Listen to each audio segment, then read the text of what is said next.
My name is Terry Crews. I am an actor, author, former athlete, advocate, and a survivor of a sexual assault. First and foremost, I want to say Kalalal, Yahweh Basham Yahushai, Basham Rakar Kodash. Double honors to the elders and apostles of Graham the Stone, and salutations to all the brothers that's pushing this work in all sincerity and in truth. And the brother Yahya from the Great Stone, Kingston, Jamaica camp. Here with another quick lesson, and I'm just going to use Terry Crews as a means of proving a point that in this world you have to sacrifice your morals and integrity to acquire great wealth. Was in control. The first reaction was to be violent. And I immediately held back. Why weren't you? You're a big, powerful man. Why didn't you? Senator, as a black man in America, Say it as it is. I think it's important. you only have a few shots at success. You only have a few chances to make yourself a viable member of the community. Because the powers that be won't allow you to come into the industry or whatever industry, so be it, without actually corrupting your moral, without corrupting your integrity, without misguiding and destabilizing your judgment, right? So now, this brother Terry Crews, he made a judgment, and the judgment that he made was to have wealth over standing for his morals, for his integrity.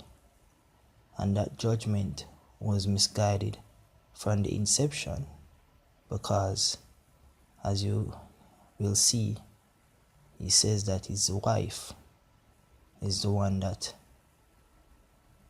basically coached him in the type of behavior he is supposed to have when confronted with a sexual assault. I'm from Flint, Michigan. I have seen many, many young black men who were provoked into violence, and they were in prison, or they were killed, and they're not here. My wife, for years, prepared me. She said, if you ever get goaded, if you ever get prodded, if you ever have anyone try to push you into any kind of situation, don't do it. Don't be violent. And she trained me. I'll be honest with you. It was the strength of my wife who trained me and told me, if this situation happens, let's leave. And the training worked. All right? Now, let's see what the scripture say about being led by the judgment of a woman. This is Isaiah chapter 3 verse 12. It says, as for my people, children are their oppressors, and women rule over them.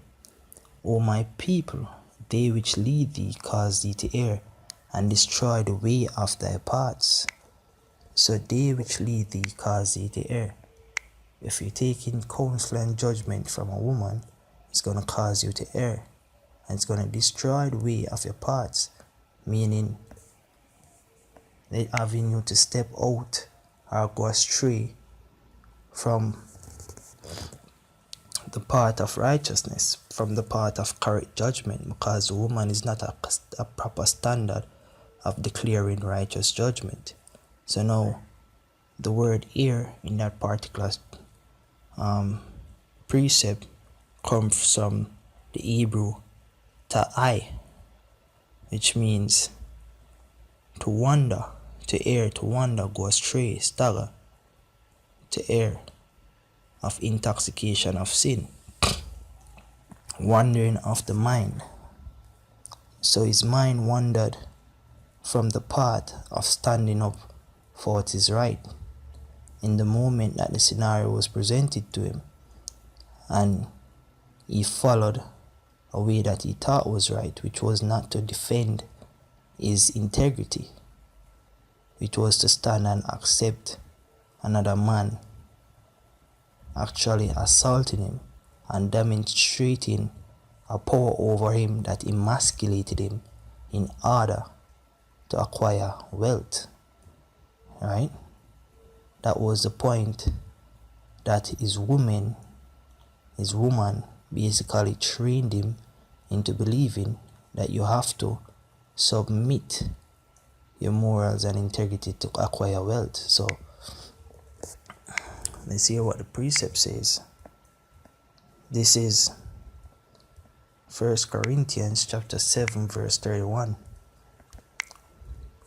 It says, "And they that use this world as not abusing it, for the fashion of this world passeth away."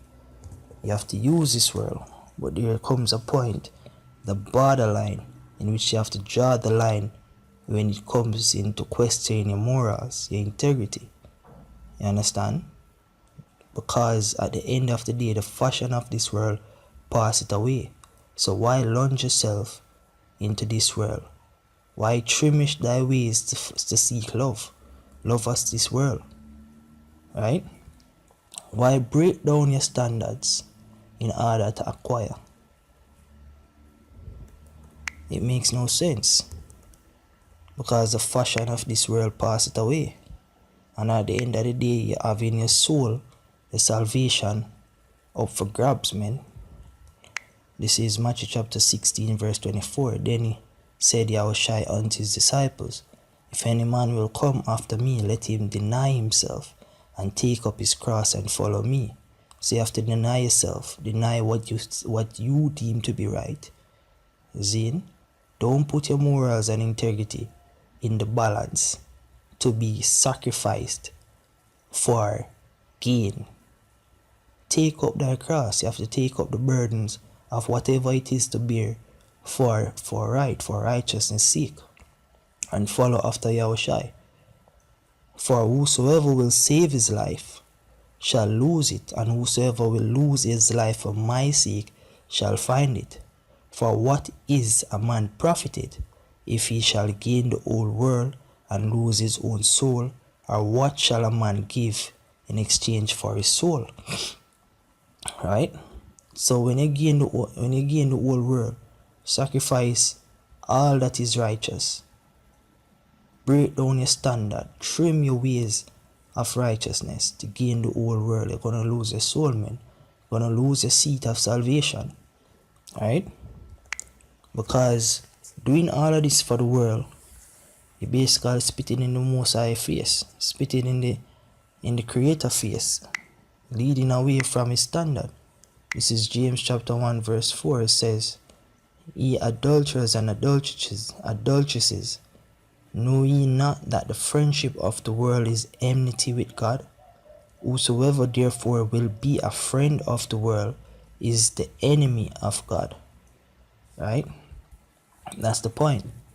Being a friend of the world is not being in accordance with the righteousness of the Heavenly Father. Being conformed with this world, have your mind going astray from being a friend of the Most High. Right? This is Romans chapter 12 verse 2. It says, "And be not conformed to this world, but be ye transformed by the renewing of your mind." But as you can see, the mindset of majority of these people, specifically relating to the Hollywood industry, is to do whatever it takes, even if it's to bend over, to acquire movie roles, positions, that to be noted, and to acquire luxuries, affluence, wealth. Right? The scripture tells us riches profit not in the day of wrath. It also tells us, say, in the day of wrath, you shall throw your silver and your gold in the streets. Throw them away, because what the fashion of this world passed away, man. You understand? So you have to be not conformed to this world, but be transformed by the renewing of your mind, that he may prove that which is good and acceptable and perfect will of God. Understand? And there is a perfect example of proving that which is good and acceptable and a perfect will of God. This is in the book of 2 Maccabees chapter 6 verse 18. This is a notable scribe known as Eliezer, right?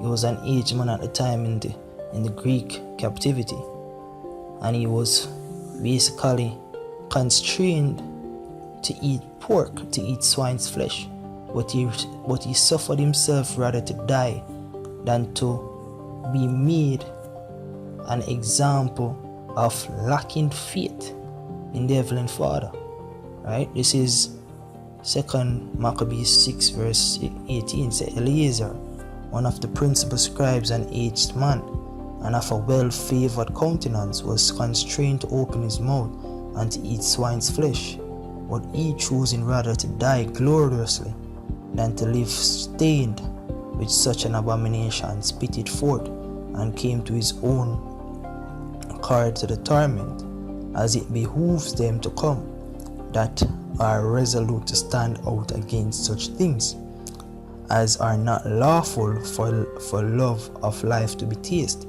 for the love of wealth, for the love of money. You shouldn't do that which is not lawful, man. Right? For gain, for position. You should not emasculate yourself to acquire, man. Continuing, but they that had the charge of that wicked feast, for the old acquaintance they had with the man, taking him aside, besought him to bring flesh of his own provision, such as was lawful for him to use, and make as if he did eat of the flesh taken from the sacrifice commanded by the king, that in so doing he might be delivered from death, and for the old friendship with them find favor. But he began to consider discreetly, and as became his age, and the excellency of his ancient years, and the honor of his grey head, whereon was come, and his most honest education from a child, or rather the holy law made and given by God. Therefore he answered accordingly, and willed them straightways to send him to the grave. For it became not old age, said he, in any wise to dissemble, whereby many young persons might think that Eliezer, being 80 years old and 10, were now gone to a strange religion. He would rather sacrifice himself to die than to have his generation coming after him, to think that he was a weakling, to think that he would succumb or submit himself to another religion just for life's sake, man, just for wanting to live another day, right? And so they, through my hypocrisy and desire to live a little time and a moment longer, should be deceived by me, and I get a stain to mine old age and make it abominable. For though for the present time I should be delivered from the punishment of men, yet should I not escape the hand of the Almighty, neither alive nor dead. So this is a consideration I have to take into. You will not escape the hand of the Almighty. The hand of men is not far compassing the hand of the Almighty. Men will have no power over you except it was given unto them by the Almighty, and if so be it you trust in the powers of the Heavenly Father, He will provide a way for you to escape. Right? Wherefore no manly, for though for the present time I should be delivered from the punishment of men, yet should I not escape the hand of the Almighty, neither alive nor dead. Wherefore no man fully changing this life, I will shew myself such a one as mine age require, manfully changing this life. Being a man is of a standard that in this society is not displayed on a vast scale anymore. There are only few individuals that, as the scripture says, gird up your loins as a man, because being a man means to stand resolute for a moral compass of righteousness. That's what it means to be a man. Zine, foremost a man of the Lord.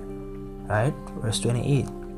and leave a notable example to such as be young to die willingly and courageously for the honorable and holy laws. And when he had said these words, immediately he went to the torment. They that led him changing the good will, they bear him a little before into hatred, because the foresaid speeches proceeded, as they thought, from a desperate mind. But when he was ready to die with stripes, he groaned and said, It is manifest unto the Lord that had the holy knowledge, that whereas I might have been delivered from death, I now endure sore pains in my body by being beaten, but in soul I'm well content to suffer these things, because I fear him. And thus this man died, leaving his death for an example of a notable courage and a memorial of virtue, not only unto young men, but unto all his nation. So this is the standard we need to bear in mind when presented with any conflict that questions immoral and integrity, that tries to shift you off of the path of righteousness. Your mindset is to be rather die than accept something that's off the standard of righteousness. Death before dishonor. Right? Pray the Most High give you that mindset. With that said, I want to say Kalalal, Yahweh Hashem Yahushai, Hashem Karakwadash. Double honors to the elders and apostles of Great Millstone, and salutations to all the brothers pushing this work in all sincerity and in truth. Shalom.